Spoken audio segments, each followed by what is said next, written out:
Hey, Ray, how you doing? Thanks for doing this. I really appreciate you setting up. Of course, I strongly believe that we're here on this planet to help one another out, and I've gotten involved in this because years ago, I think it was about 12, 13 years ago, they tried putting me in jail for putting a fundraiser on my sign in front of my business. I had one of the digital LED signs that I can play videos on and everything, and the government decided that even though there's no statute that said I couldn't, they decided to prosecute me, run through a totally fixed, corrupt judicial system, and sentence me to jail for putting fundraisers on my sign for helping people to pay medical bills. So that was a big wake-up call for me. So I started studying, things on basically, is this really what our founding fathers put in place? I just, and the sad thing is we have to become victims usually before we start really digging into the things. I am a computer electronic guy, automotive guy from trade. So my specialty, I run an auto repair shop, and we diagnose computer control systems on the cars. So I applied the same diagnostic principles to diagnosing the court system and trying to figure out, where's the grassroots. And with the help of some friends and even people in Dutchess County, I have found something that I felt is very powerful. And the more I research and the more I find out, it's virtually, I've been in front of a multitude of judges and attorneys, and they can't prove me wrong, which kind of, people are frustrated. Dave, why are you doing this? Why are you taking so much time to simply fight a traffic ticket, to go a mile out, an hour out of your way to fight this traffic ticket? I says, well, I'm doing it just to teach myself. I'm curious on how they're going to react what I say. And sure enough, they couldn't answer my questions. They couldn't give me due process, and they violated my rights right in these local traffic courts, and that just allowed me to dig more into it too. I'm an ex-volunteer firefighter. I strongly believe in community, and I'll just get to the bottom of this real quick here. So, um, the everybody I hope got that email that Andre sent on there, or the text, and there's three main links in there. The first link was to a website called National Liberty Alliance. National Liberty Alliance originated in Dutchess County. A gentleman called John Darash got that going and concentrated on the grand jury process. John's different theory on it, though, was he's correct in thinking that we, the people, have a right to start our own grand juries, and we can totally bypass the government and do that legally. But the attorneys and the judges and the politicians think that's out of control, so that's going to be the hard way of doing it. So my whole theory is to educate on the grassroots. We found grand jury associations used to exist throughout New York State, some as old as 100 years. So my whole theory is getting the grand jury associations up and running again, to simply educate the people that get on the grand juries, and then educate the grand juries and the trial juries on their powers and what there is to know. So the basic, again, if anybody's got any questions, you can reach out to me later. You can even text me privately or call me privately after, because some people are short on time here. But one of the first things to understand is the Declaration of Independence. There's some key words in the Declaration of Independence. And it says that we are a nation under nature and God. So natural law and law of God. So laws of nature, which is natural law, is inherent with this in us. Is what is good and what is evil. That is the principle of natural law. We're the only country in the world founded from natural law. There's a lot of videos on this. There's one that Judge Napolitano talks about. You search Napolitano, natural law. He does a really good presentation on this, I think, at the Mises Institute. So the whole concept of natural law is common sense. What is inherently good and inherently evil? Because they knew from thousands of years of evolution of law that you can't write everything down. It's impossible. But the one thing we do have is we have common sense and the ability to know what is good and what is bad for mankind.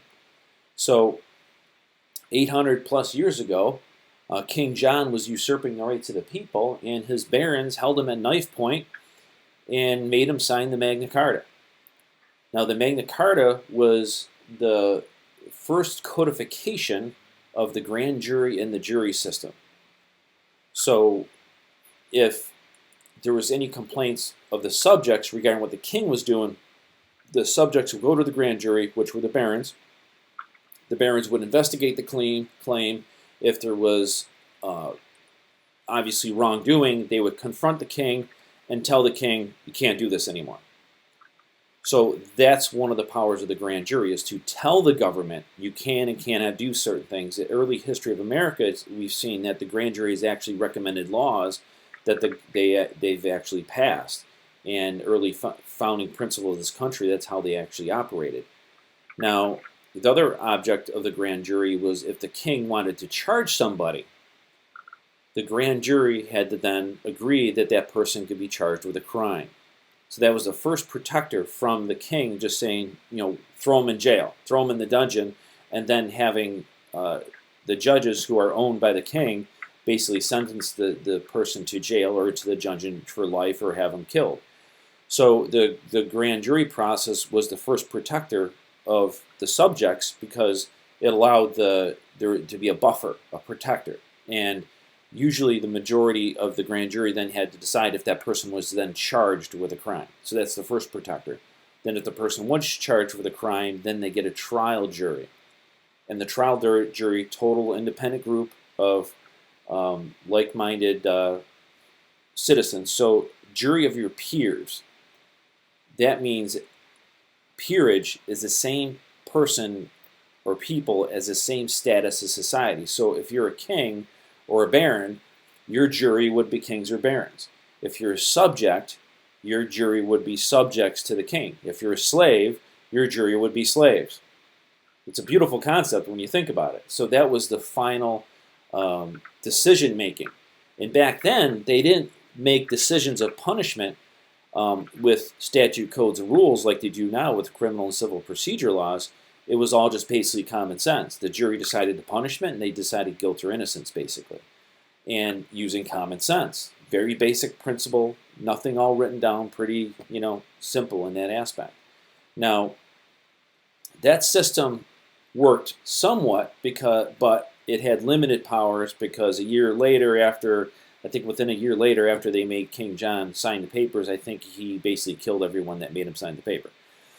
But it was instilled as the first charter of freedom in England, and then it was embraced by our founding fathers in the revolutions, during the Revolution.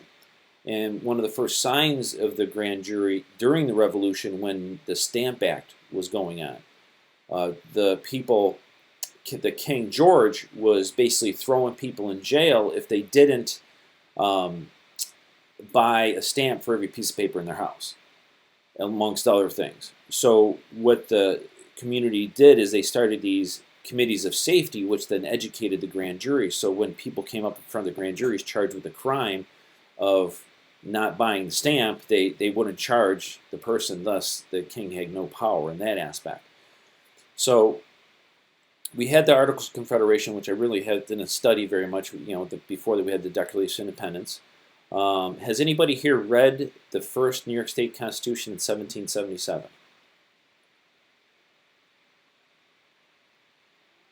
Sorry about that. I have not read the first one, no. Yeah, if you search it, it's on the website. It's really interesting. And if you read it, you'll say, wow, this applies to now. Because the first New York State Constitution actually had the Declaration of Independence right out in it, and then everything the king has done to usurp the rights of the people. So the states, New York State's first Declaration of Independence, read it. It's really quite impressive. People don't know we even had one. And today's... Is that... I'm sorry, was that on the New York State site, just for my notes here? Just search it. If you just do a search for New York State Constitution 1777, and you'll find it. So the founders found that the Articles of Confederation didn't give the government too much power. They had an issue collecting money, so they decided to try and draft up the Constitution. So you had what they call anti-federalists and you had federalists. And the anti-federalists did not want a strong centralized government, so they really didn't want the Constitution. They liked the Articles of Confederation. What I hear is pretty brilliantly written, but it limited the power of the government. So one of the most famous anti-federalists was Thomas Jefferson. So one thing they agreed was to, okay, we'll agree to the Constitution as long as you put the Bill of Rights in it. So the Bill of Rights belong to the people. So everything in the Bill of Rights belongs to us. It's not part of the government, doesn't belong to anybody else. So that is the checks and balance to the Constitution.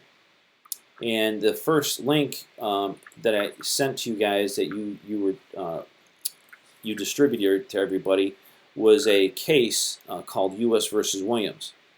Now, when you look through that case, I just asked everybody to look at the yellow highlighted portions of that case. And that shows the most important points of what the grand jury power really comes from. And Antonin Scalia, I think, did this for a reason, because he really went above and beyond with this case, really putting everything in here of how important it is. Like, for example, here's a statement right out of it. Because the grand jury is an institution separate from the courts, over whose functioning of the courts do not preside, we think it is clear that a general matter that no supervisory judicial authority exists, and that disclosure rule applied here exceeded the 10th Circuit authority. So, meaning that the grand jury is not part of the court. And one of the most popular things in here, so one of them, the grand jury's function is independent from the judicial branch, evident both in the scope and the power of investigating criminal wrongdoing and the manner in which the power is exercised. True, grand jury cannot compel appearance. Let's see here, Fifth Amendment. But one of the most popular things he says in here is, and I got this one memorized, I don't have to read it, I'm not sure where it is being the grand jury is only mentioned in the Bill of Rights. It's solely in the hands of the people, serving as a buffer between the people and the government. So I thought that was probably one of the most significant statements in that case itself. So I asked you guys to research that, look into that. From studying the grand jury process, I did some local study, and I asked you guys to do the same thing, is try and look up some history of the grand jury in your area. You might have to resort to some old libraries, maybe legal libraries, and look at the history of the grand jury. And you'll find in the early 1900s, late 1800s, a lot of grand juries were impaneled by the people in restaurants, town halls, churches, and so on and so forth. And then it moved more in the sheriff office. So a lot of the sheriff's offices had grand jury rooms where the sheriff had a jury wheel in the sheriff office where he would actually spin the jury wheel to then impanel and select a jury. I found that really interesting. Here in Niagara County, I found a couple cases where someone complained about the living conditions of our Niagara County jail, so to the grand jury. So the grand jury investigated, wrote a report, and then they sent the report to the county government, and they had to fix the problem. So I'm like, whoa, this is pretty interesting here. So if you look at the New York State current Constitution, under the Bill of Rights, you will see in the, I'm searching up right now, I was going to search it earlier.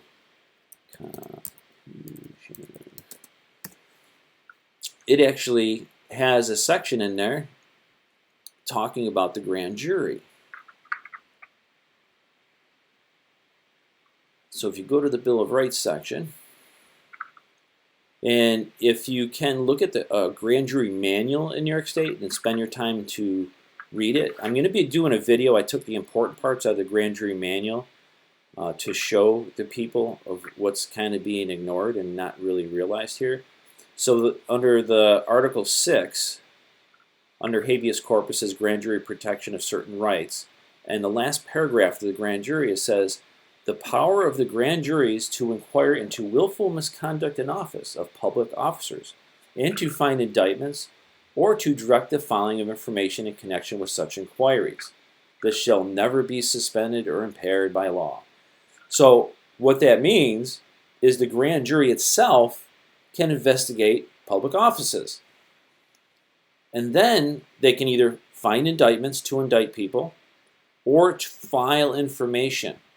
And the filing information means that they can write a report to tell government how to fix things. And it's right here in our New York State Constitution. But we don't know that. And the people that get on the jury don't know that. So the reason why government's so out of control is that we have an inherent belief that electing people fixes government. We are here to believe that government fixes itself by watching TV, and that fixes all of our problems. And that's been working great for us, hasn't it? No, it hasn't. So it's the reason why the Constitution, the reason why this stuff is being ignored is because of our ignorance. It's all our fault. It's the government-controlled school system. It's the attorneys. They all lead to this issue of indoctrination. You question attorneys and on this topic, and they will say you're wrong. So when you can prove them wrong. So next link I sent you was a link to a Yale Law article. This is reviving federal grand jury presentments. Now, the word presentment is in the Bill of Rights. So you can only, according to the Bill of Rights, you can only be charged with a crime unless a presentment or indictment by a grand jury. Now, we're so ignorant of words and meanings, we don't truly comprehend of every single word and meaning in the Bill of Rights. David, give me a glass of water, please.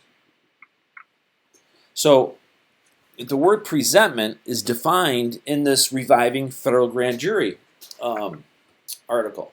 Because here, the government tried making a deal with people, a corporation that polluted the ground. And it was an $18.5 million settlement.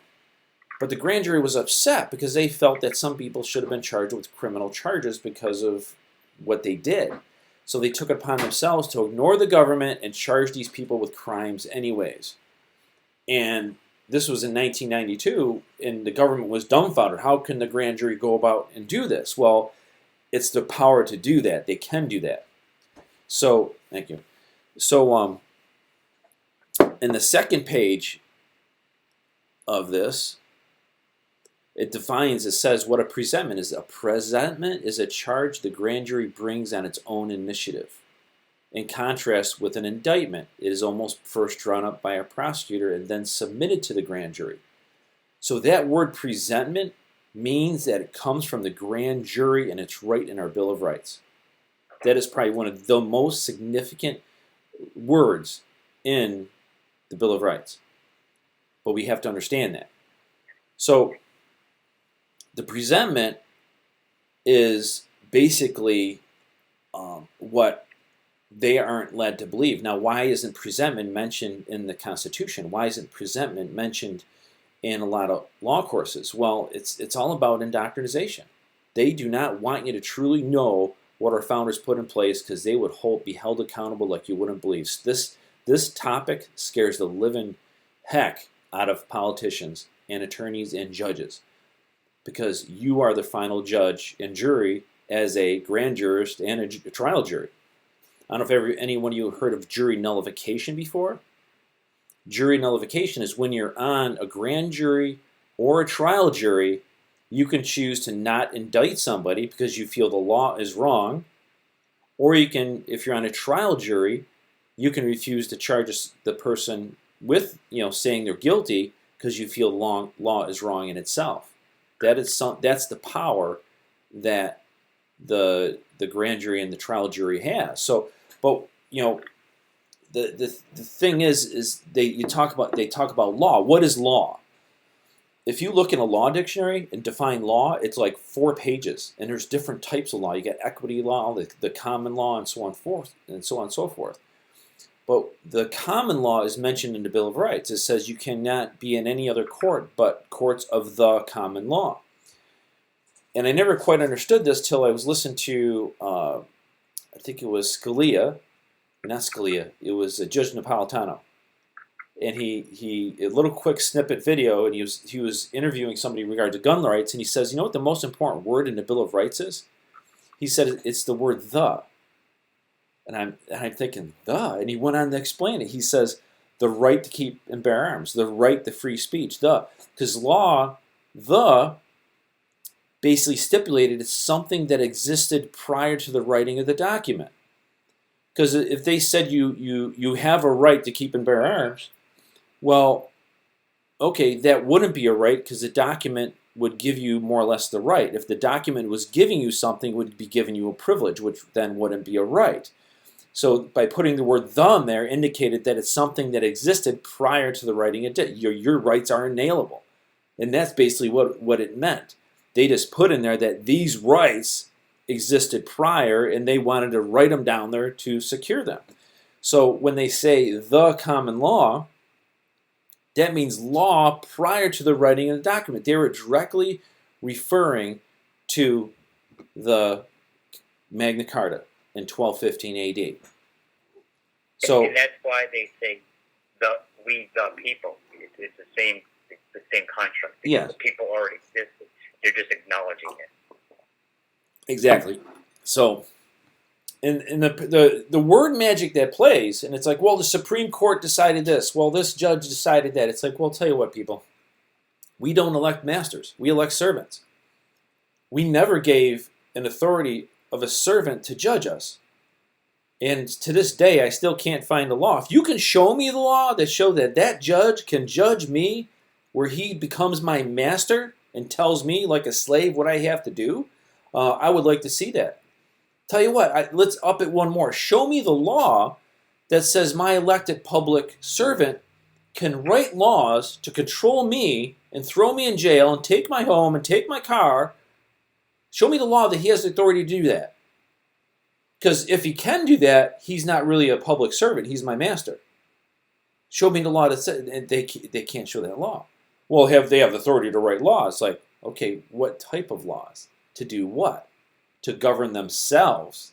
So most of the laws and statutes really was made for government to control itself, to keep it in check, not to govern us. It's a very difficult concept to understand. But that's how the concept of natural law and the common law system was based off of. We inherently know what's good and bad, and if someone brings us charges, say, hey, John broke into so-and-so's house and he stole this. It's like, okay, that's wrong. That's a crime. 1850, the common punishment, I heard this, I didn't find it yet. The common punishment for a house burglary in 1850 was a death sentence. Now it's 30 days in jail. So, okay, what type of law would hold people more accountable? Well, wouldn't you be afraid of getting a death sentence? You break into someone's house?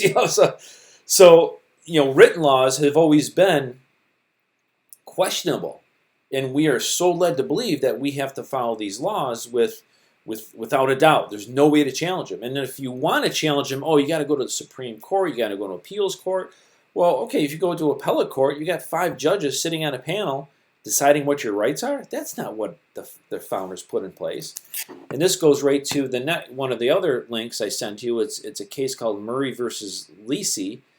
And in there was a court case.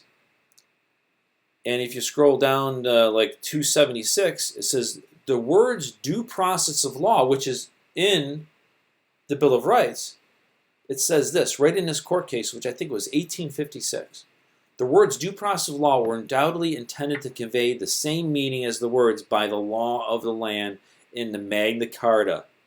Lord Coke, in his commentary on those words, says they mean due process of law, the Constitution which had been adopted by the several states before the formation of the federal Constitution, following the language of the Great Charter more closely, generally contain the words by the judgment of his peers. Basically meaning the words due process of law and the law of the land means judgment by your peers. Yet, when you go to traffic court, you're not judged by your peers. If they pull you in some administrative court, you're not being judged by your peers. Because the first thing they want to do is control the courts, control the judges, and control the attorneys. And then you try and get an attorney to use constitutional law. Guess what? They won't even use it. They're afraid to use it. They're afraid to get disbarred. Because it's so against their procedure. I'm good friends with a few attorneys. And I says, show me where these judges become our masters by deciding what our rights are. And they can't answer my question. It's not even there.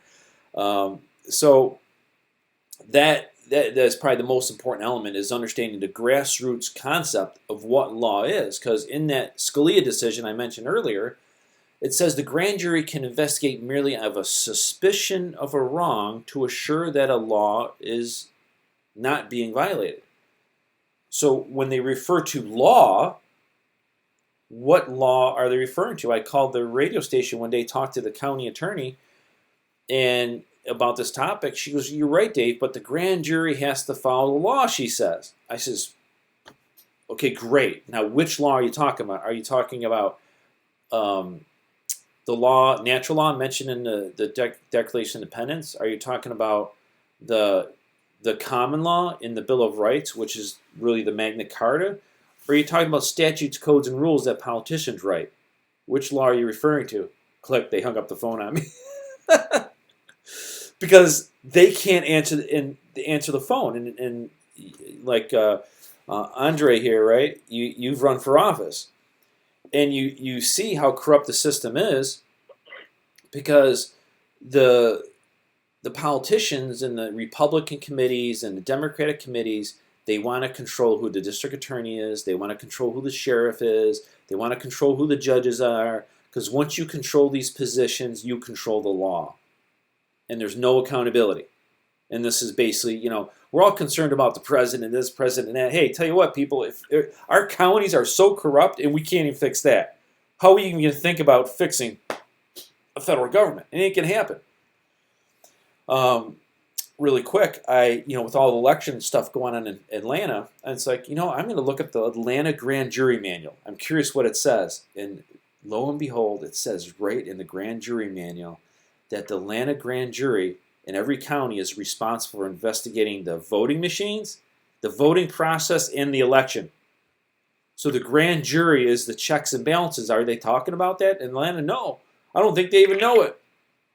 But they're so worried about corruption in court cases and everything else. Of course the Supreme Court's going to kick it out, because the people are so ignorant, they don't even know that the grand jury can fix it all, using their own county grand jury or the federal grand jury to fix it.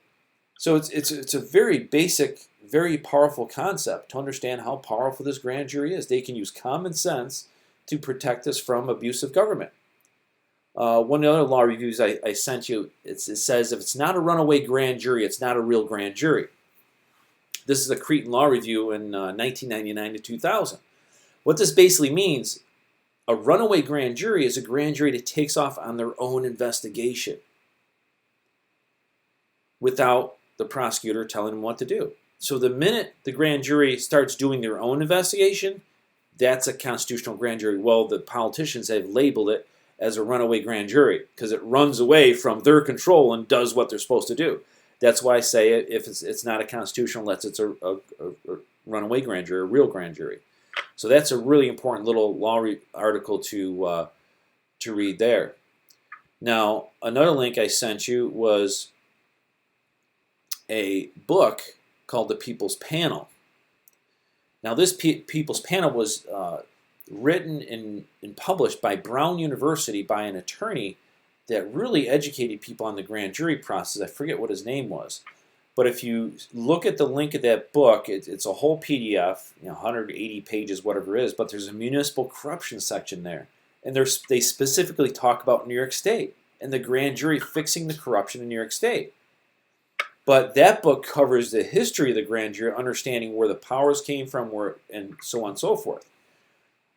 So that's a really important read too for you guys to read too. So back to the Yale one on the presentment, they talked about the presentment, but one really important sentence in here, it said that being the grand jury process has existed.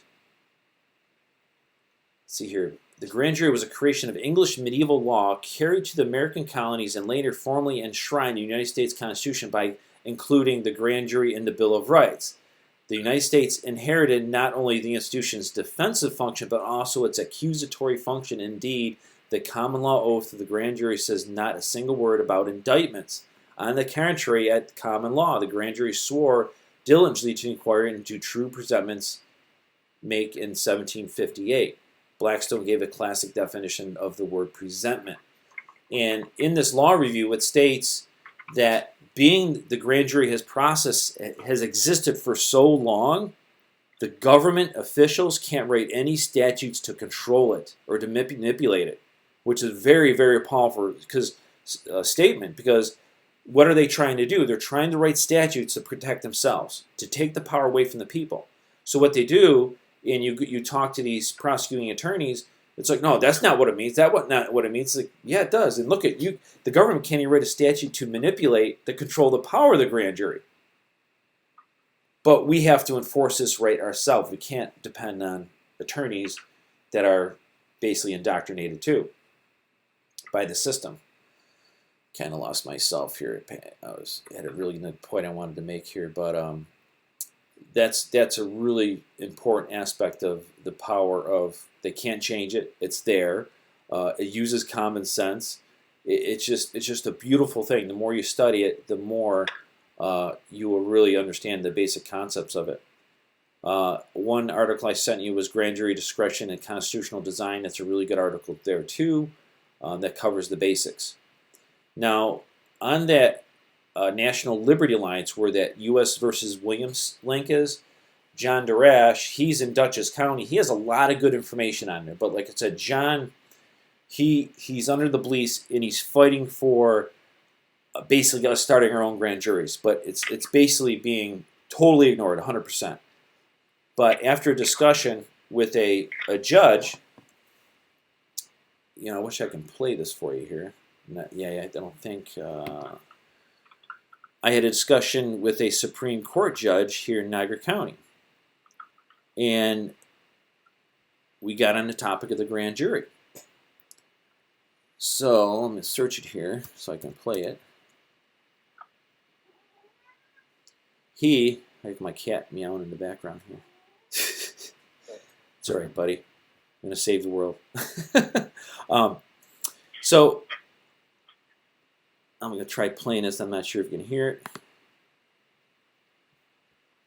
Hey, Judge, how you doing? Good. I've been doing some homework. Can you guys hear it all right? Yep. Okay. On the grand jury system in America, and I was wondering on your opinion if you'd answer me some questions regarding it. If I can. There's a case called U.S. versus Williams. Antonin Scalia decided the case in 1992. And then there he goes on to say that being the grand jury is only mentioned in the Bill of Rights, it's solely in the hands of the people. And he goes on to say it serves as a buffer between the people and the government.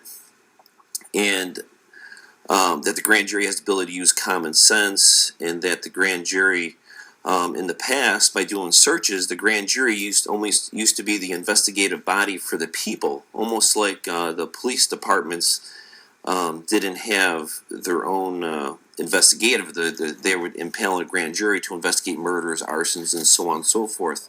Are you aware of this going on in the past, like early 1900s? Was this ever discussed in law school at all? We talked about the grand jury in law school, but I never made a particular study of it. I have read a little history, though. The grand jury actually started, you know how far back it goes? It goes back to the Magna Carta. Remember the knights and earls and things like that got together and they made King John, who was an unpopular king in England, sign this Charter of Rights. And the grand jury system was guaranteed in the Magna Carta. As a matter of fact, I happened to be in, I think it was Philadelphia about a year or so ago, and I was at a museum, and they said, "Well, here, get in line, and you can see." It was the 2015, so it was the 800th hit anniversary of the Magna Carta, and you could actually see the Magna Carta. And I made a point to find that particular. I mean, it's really faded ink, but I looked to see whether it was in there because I told grand juries that. So I am familiar with the grand jury system. We were talking about favorite presidents. My favorite president was Thomas Jefferson. So I read a little bit of history about Thomas Jefferson, and the grand jury, he talked about that because it was important, especially as we became a new country. So I am familiar with the power of the grand jury. We impanel grand juries every month, and we give them their charter, and we tell them, you're not You're not the agency of the court. You're not the agency of the police or the district attorney's office. You are a separate and independent body, and they take it from there. So we do empower the grand jury when we impanel them. So Yeah, I was on a Dayton University website and searched the topic grand jury, and it said in the early 1900s, the grand jury actually fired its own district attorney or its own attorney. you can see that. And then The grand jury sometimes, the grand jury can call their own witnesses. Yeah. They sometimes vote. The district attorney doesn't say, I want you to, well, they say, let's say there was a burglary case. They say, well, you could charge burglary in the first degree or criminal trespass or something like that. The grand jury can ignore that. They can no-bill the case. Right. I mean, the grand jury is a powerful, independent tool. It's a safeguard between us and government, actually. Actually, you want to know, too, that every county, every state has different regulations on how a grand jury is operated. In all honesty, and numbers of people. Some states have abolished the grand jury system. There's no talk of doing that in New York State, thankfully. so the grand jury can actually start their own investigations if they see fit, correctly, or are they limited by statute? No. Well, they can investigate crimes. The grand jury can also investigate misconduct by public officials. We tell the grand jury that. Does it have to be presented to them, Matt, or can it? No, they could do this on their own. Initiate it. Okay. As a matter of fact, I think it was back in the late 70s, early 80s. It was before time I was involved in government, but there was a unfortunate mentally ill woman who killed her children, and there was an investigation. Well, why didn't the Department of Social Services take a step before this happened? Yeah. And so the grand jury actually investigated the circumstances surrounding that incident to see whether there was misconduct on the part of a government agency. So the grand jury can do that too. Yeah, I heard that in Texas. I haven't found I heard it, that you can actually bring a complaint as a citizen right to the grand jury. Where in other states you can't, you got to go through the district attorney. But hypothetically, say for example, if there's an issue with the district attorney, how does somebody access the grand jury directly anymore? I'm not familiar with that Texas process. Yeah. Suppose you could write a letter to the foreperson of the grand jury and ask them to conduct an investigation. And look into things. In 16 years as district attorney, and now it's almost 10 years as a judge, I've never seen anybody do that. Yeah. Have you heard any? Does jury nullification even exist anymore too? That's another part of the Constitution. Well, as a judge, I'm aware that it exists. They tell us as judges, don't encourage it.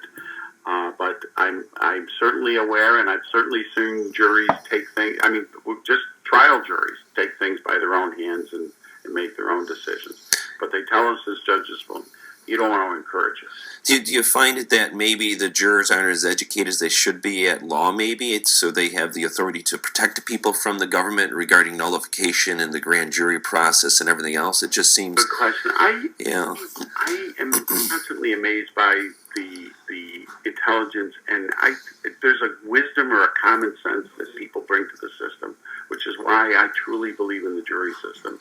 I mean, I don't say that jurors are ignorant. I would never say that. I think that they have their own special knowledge and wisdom. I'm a huge fan of the jury system. Excellent. And I'll tell you something else.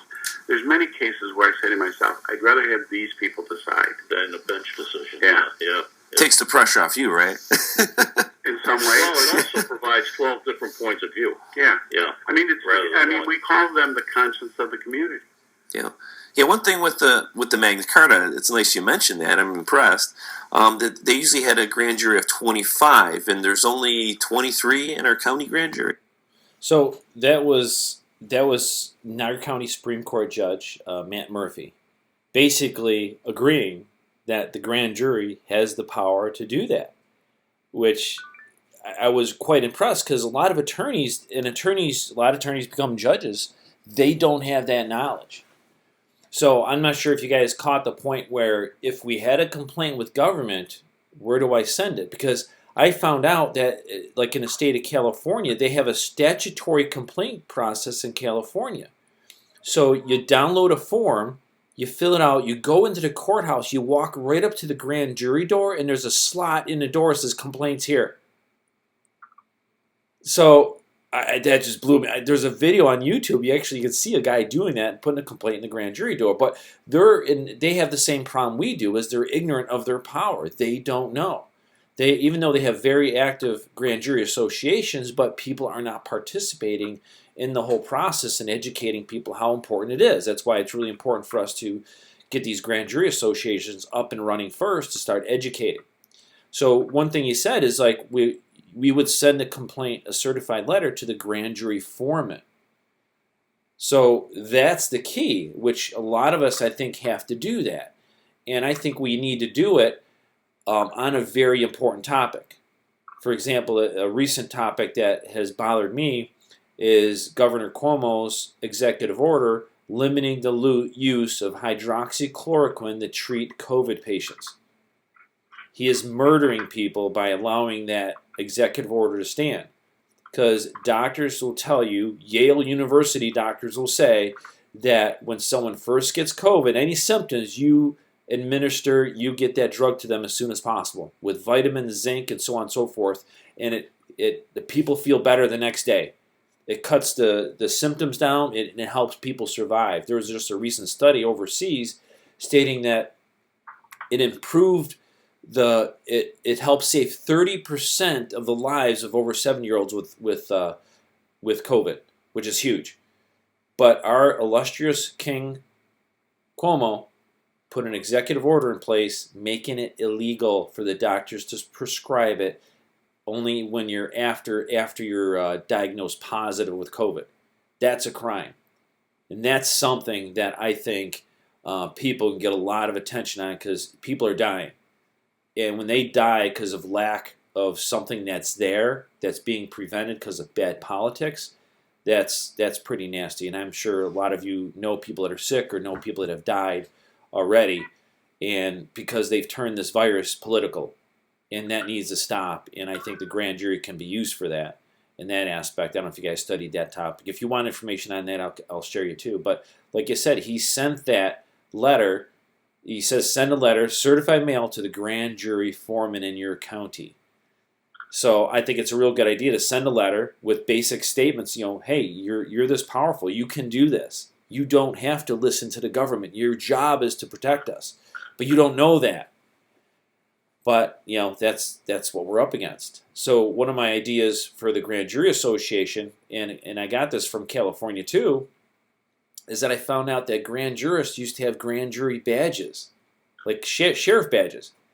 So it would say, for example, in your county, or whatever county, it'd say, or my county, Niagara County Grand Jurist. So I was going to make up 23, 24 badges, get the association up and running, and start doing a marketing spree to the public and saying, if you're currently sitting on the grand jury, come pick up your grand jury badge from the Grand Jury Association. Because the grand jury actually has the authority to go out and do their own investigations. They can issue subpoenas on everything. They can investigate because they feel that something wrong is going on. They don't need no statutes and codes and rules. If they think inherently that something is evil or bad, they can investigate it. If you do a search on Wikipedia for a grand jury, you can actually see there's a photo of a grand jury standing outside an arson of a building because they went to the building and investigated the arson. So these are some of my ideas, and I'm more than willing to help you guys do whatever. But it's a powerful entity, and it's our ability to help. It's our job to teach people, what God gave us. So, just a quick question for you, and I want to be mindful of the time. I don't know how many people have additional time.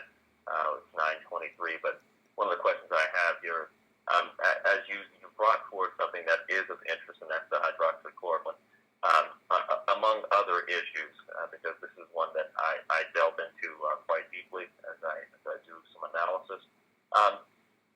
When you propose this, you're talking about at a local level, bringing your grand jury into the visibility of this issue by sending them a certified letter to either the Grand jury foreman. Yep. So you're sending it to the foreman. So is this something you're doing at a local level, or are you saying to do this at a state level? how are you actually going to? There is a state grand jury. There's local grand jury. So, at what level are you looking to enter this? Okay, every county grand jury is a state grand jury. There's realistically, there's no just some independent hypothetical state grand jury. No, they're all county grand juries are state grand juries. So every county has a grand jury impaneled for a whole month, every day of the year. So typically, if you get a letter out, you typically want to find out when the new grand jury is impaneled, and a lot of times it's right around the first week of that month. The power of the grand jury too. If here's another topic too, if the grand jury decides to stay impaneled for a longer period of time, they have every right to do so too.